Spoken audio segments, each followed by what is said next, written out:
हमारी संस्कृति, हमारे संस्कार सदा रहें हमारे साथ। सब्सक्राइब करें तिलक।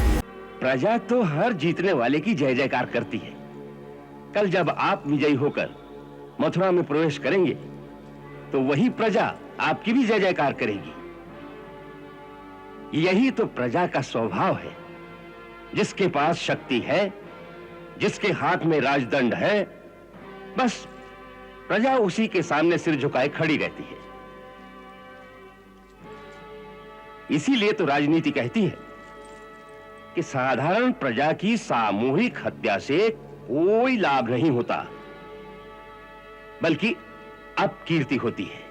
हाँ, इसका अर्थ है कि उस प्रजा को कोई दंड न दिया जाए। अवश्य दिया जाए, अवश्य दिया जाए, परंतु प्रजा को दंड देने के और भी ढंग होते हैं। प्रजा को दंड देने के और भी ढंग होते हैं।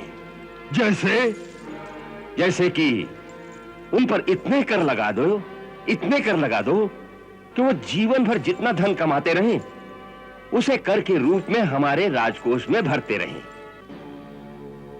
बस जब तक जिएंगे आपके दास बनकर जिएंगे, और जब थक जाएंगे तो स्वयं ही मर जाएंगे। हम महाराज शल्य के प्रस्ताव से पूरी तरह सहमत हैं, परंतु एक बात याद रखो मित्र, कि एक बड़े नगर को उजाड़ना जितना सरल है, उसे बसाना उतना सरल नहीं है।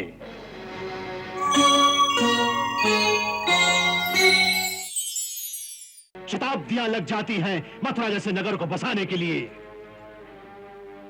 इसलिए मेरा कहा मानो मित्र, इसे उजाड़ो मत, मत उजाड़ो इसे मित्र, मत उजाड़ो। ये समझ लो कि मगध के राजमुकुट में मथुरा नाम का एक और हीरा जड़ दिया गया है, एक और हीरा जड़ दिया गया है। क्यों महाराज भौमासुर, कैसी लगी योजना? सुंदर, अति सुंदर। इससे मगध साम्राज्य के वैभव में चार चांद लग जाएंगे। वाह!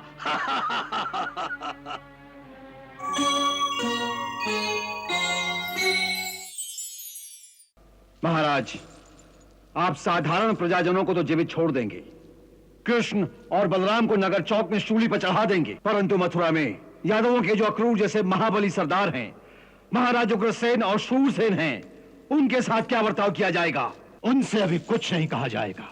उन्हें ऐसा ही लगना चाहिए जैसे कि हम उन्हें जीवित छोड़ देंगे। एक बार वो हार मानकर हमें अपने नगर में घुस जाने दें। उसके बाद सबसे पहला कार्य यह होगा कि हम उनके सैनिकों से उनके सारे अस्त्र शस्त्र छीन लेंगे। शेष कार्य तो सरल है। रातों रात उग्रसेन, शूरसेन और अक्रूर जैसे सरदारों और सेनानायकों को बंदी बनाकर मथुरा से राजगीर भेज दिया जाएगा।